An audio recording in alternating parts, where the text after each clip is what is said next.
کے لیے کوئی جگہ باقی نہیں رہتی تھی.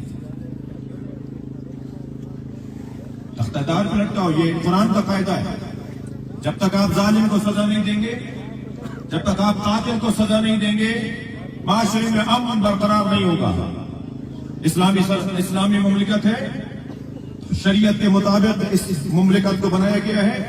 جب اس کا آئین بن رہا تھا تو اس کے آئین میں 2 شیعہ عالم دین بھی مشوروں میں موجود تھے. حافظ کفایت صاحب کا زمانہ تھا، مفتی جعفر صاحب کا زمانہ تھا. ہمارے علماء نے اس آئین کی تشکیل کے موقع پر اپنی رائے دی تھی. لہذا اس ملک کے اندر اسلامی اقدار کے خلاف کیسے رویے ہیں، کیسے اقدامات، کیا طریقہ ہے اسلامی اور شریعت کے خلاف جو اپنایا گیا ہے. 5واں مطالبہ جوڈیشل کمیشن کا قیام. آپ محترم ہیں، آپ کوئی وعدہ کریں گے، آپ کوئی طے کر لیں گے، لیکن آپ کا نہیں معلوم کہ کل آپ کے ساتھ کیا ہو، آپ کہاں ہو کل. تو ہم سے تو بات وہ کریں کہ جن کی ہم سے ریاست کی ادارے بات کریں، ہم سے جوڈیشری بات کریں، ہم سے عدلیہ کا نظام بات کریں. ایک ایسی کمیٹی جوڈیشل کمیشن کا قیام. شیعہ ہزارہ گزشتہ 22 سال سے دہشت گردی کا شکار ہے، جس کے نتیجے میں تقریباً 2000 کم سن بچے، بزرگ، جوان اور اس سے دگنی تعداد میں زخمی ہو چکے ہیں. لیکن ابھی تک ایک بھی قاتل گرفتار کر کے اسے سزا نہیں دی گئی. لہذا ان تمام سانحات کی شفاف تحقیقات کے لیے ایک جوڈیشل کمیشن تشکیل دیا جائے، جس کے ممبران کے ناموں کے ساتھ شہداء، جن کے ممبران کے نام شہداء کی تجویز کردہ کمیٹی پیش کرے گی. 6واں مطالبہ سانحہ مچھ کے شہداء کے وارثین کے. میں بھی پہنچا تو نماز کی ادائیگی کا وقت تھا. اس کے بعد سید ہاشم نے مجھے ایک عجیب بات بتائی. یہ کوئلے کی کان میں مزدوری کرنے والا اتنی سخت مزدوری کر رہا ہوتا ہے، 100% سے زیادہ حق حلال محنت مزدوری، اپنے آپ کو، اپنی جان کو داؤ پہ لگا کر مزدوری کرنے والا، اسے مارا گیا ہے. ریاست کا کام ہے لوگوں کی تحفظ فراہم کرنا. ان بچوں کے ساتھ کیا ہوگا، ان بیویوں کے ساتھ کیا ہوگا. کوئی اگر ریاست ان کے قوت لا یموت کا اعلان کرنے جا رہی ہے، اگر ریاست ان کے لیے قوت لا یموت ہے، بھائی تمہیں 1 کروڑ بھی نہیں دے دو گے تو کیا دیا تم نے؟ چٹنی روٹی دے رہے ہو، کیا دیا تم نے؟ یہ کوئی بات نہیں ہوئی کہ جی اتنے لاکھ کا فلاں اعلان ہے. بہت شکریہ آپ کو اس بات کی طرف توجہ ہوئی. لیکن یہ جو رقم کی گفتگو ہوئی ہے یا ہو رہی ہے، اور ابھی انشاءاللہ بہتر انداز سے ہوگی، میں سمجھتا ہوں کہ اس میں ہمارے دوستوں نے جو رقم لکھی ہے اس رقم سے بھی زیادہ کے اوپر بات ہونی چاہیے. 7واں مطالبہ تمام لاپتہ شیعہ افراد کو جلد سے جلد بازیاب کروایا جائے. یہ پاکستانی شہری ہیں، یہ کہاں گھومے؟ اگر انہوں نے جرم کیا ہے عدالتوں میں پیش کرو، لٹکا دو سولی پر، ہم بھی تماشا دیکھیں گے. اگر انہوں نے کوئی ظلم کیا ہے، کسی کے ساتھ زیادتی کی ہے، یہ کوئی بات نہیں ہوئی کہ اگر کوئی ظاہری طور پر شیعہ ہے اور ظالم ہے تو ہم اس کے پیچھے کھڑے ہوں گے. ہم ظالم کے پیچھے نہیں کھڑے ہوں گے ماشاءاللہ. ہم مظلوم کے پیچھے کھڑے ہوں گے، چاہے مظلوم سنی ہو. ہم مظلوم کے پیچھے کھڑے ہوں گے چاہے مظلوم غیر شیعہ ہو. ایک بڑی تعداد میں شیعہ لاپتہ ہیں اور ان کے بارے میں پتہ نہیں ہے کہ وہ لوگ کہاں ہیں، کون لے گیا. کیا ریاستی ادارے اتنے کمزور ہیں؟ خدا نہ خواستہ. میں تو بہت ہی خوش فہم ہوں، میں تو بہت زیادہ خوش بین ہوں. بڑے بڑے افسران کے ساتھ ملاقاتوں میں اور کہیں فورموں پر جب ہم بات کر رہے ہوتے ہیں تو ہمیں فخر ہوتا ہے کہ ہماری فوج تو بڑی مضبوط فوج ہے، ہمارے ادارے تو بڑے مضبوط ادارے ہیں.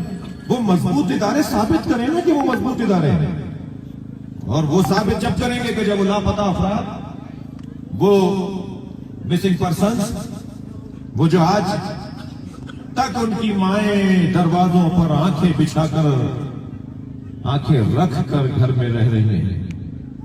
میں کراچی میں، اندرون سندھ میں، پنجاب کے کئی مسنگ پرسنز کی ماؤں کو جانتا ہوں جو روتی روتی روتی مر گئی، ان کے بچے نہیں آئے، ان کی بیویاں شرعی تعلیقی کیفیت میں معلق ہے۔ کیا ذمہ داری ہے ان کی؟ پتہ ہی نہیں ہے کہ زندہ بھی ہے مردہ ہے۔ ان کے بچے اپنے ماں اپنے باپ کا رستہ تک رہے ہیں۔ تمام لاپتہ اشیاء افراد کو جلد سے جلد بازیاب کیا جائے، اور ہم نے کہہ دیا کہ اگر ان سے کوئی ظلم یا ان سے کوئی جرم ہوا ہے تو انہیں عدالتوں میں لاؤ، انہیں پیش کرو، انہیں سزا دو جو پاکستان کی آئین اور عدالت کہتی ہے۔ 8واں مطالبہ، بلال نورزئی کے قاتلوں کو غیر واقعی سزا دی جائے اور بے گناہوں کو جلد سے جلد رہا کیا جائے۔ 9واں مطالبہ، کوئٹہ، کراچی اور دیگر روٹس سمیت تمام مسافروں اور کول مائنز، یہ جو کوئلے کی کانوں میں کام کرنے والے مزدور ہیں، انہیں تحفظ فراہم کیا جائے، انہیں تحفظ فراہم کیا جائے۔ 10واں مطالبہ، ہزارہ قوم کی شناختی کارڈ خواہ بلا وجہ ان کے شناختی کارڈوں کو روک لیا جاتا ہے، جی شناختی کارڈ بلاک کر دیے جاتے ہیں۔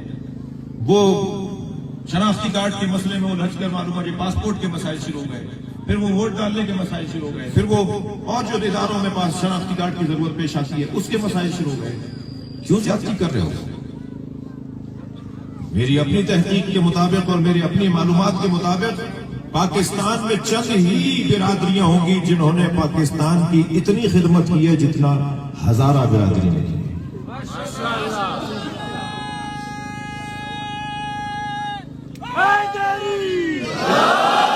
پاکستان کے ریاستی حفاظتی اداروں میں بڑے بڑے منصبوں پر فائز ہزارہ برادری، بڑی تعداد میں ڈاکٹر حضرات، انجینئر حضرات، سرحدوں پہ جان دینے والے افراد، اور تعلیمی دنیا میں امتحانات میں مقابلوں میں ٹاپ کرنے والے اور میڈل لینے والے افراد ہزارہ برادری سے ہیں۔ یہ پاکستان کا ٹیلنٹ ہے، یہ پاکستان کی قابلیت اور صلاحیت ہے۔ آسٹریلیا گیا میں آپ کی برادری کے ان جوانوں سے ملا جو یہاں سے گئے ان حالات کی وجہ سے۔ آپ یقین جانیے میں ایک سے یہ کہہ رہا تھا کہ تم پاکستان کا ٹیلنٹ کیا آسٹریلیا میں کیوں؟ میں نے زلفی بخاری صاحب سے کہا جب ہماری ان سے کچھ عرصے پہلے ملاقات ہوئی کہ ان کو واپس لے کر آؤ، یہ پاکستان کی قابلیت ملک چھوڑ کر چلی گئی ہے حالات کی وجہ سے۔ یہاں جب انہیں تحفظ نہیں ہوگا تو پاکستان کی قابلیت چلی جائے گی۔ پاکستان قتل ہوگا اگر کوئی ہزارہ قتل ہوگا، کوئی سندھی قتل ہوگا، کوئی پنجابی قتل ہوگا، کوئی پشتون پختون قتل ہوگا، کوئی بلوچ قتل ہوگا تو پاکستان قتل ہوگا۔ ہم ہر طرح کے ماورائے عدالت قتل کی مذمت کرتے ہیں۔ بلوچ برادری کے ساتھ بھی مذاکرات ہونے چاہیے اور ہو رہے ہیں۔ طالبان کے ساتھ بھی آپ نے مسئلہ سمجھی تو آپ مذاکرات کر رہے ہیں، لیکن کیا یہ برادری، یہ مظلوم، یہ انتہائی صابر لوگ، ان کا حق نہیں ہے کہ ان کو سنا جائے، ان سے بات کی جائے؟ ابھی مذاکرات کا عمل گزشتہ دنوں سے آپ کے ساتھ جاری ہے۔ اس وقت کچھ ذمہ داران تشریف فرما ہیں۔ امید کرتا ہوں کہ مقامی اور حاضر اور بلوچستان کی اور خاص طور پہ کوئٹہ کی جو شخصیات اس وقت بھی اسٹیج پہ موجود ہیں وہ ان مطالبات کے پیش نظر کسی نتیجے پر پہنچیں گے، اور یہ بات یقین سے میں آپ کے ساتھ کہنا چاہوں گا کہ جو آپ کی آواز ہے وہی ہماری آواز ہے۔ ہم آپ کی آواز پر اور آپ کے مطالبات پر کھڑے ہیں اور توقع کرتے ہیں کہ آج رات تک کسی نتیجے تک ہم پہنچیں۔ اگر آج رات تک ہم کسی نتیجے پر نہیں پہنچے تو ہمیں پاکستان جام کرنا آتا ہے۔ لبیک یا حسین،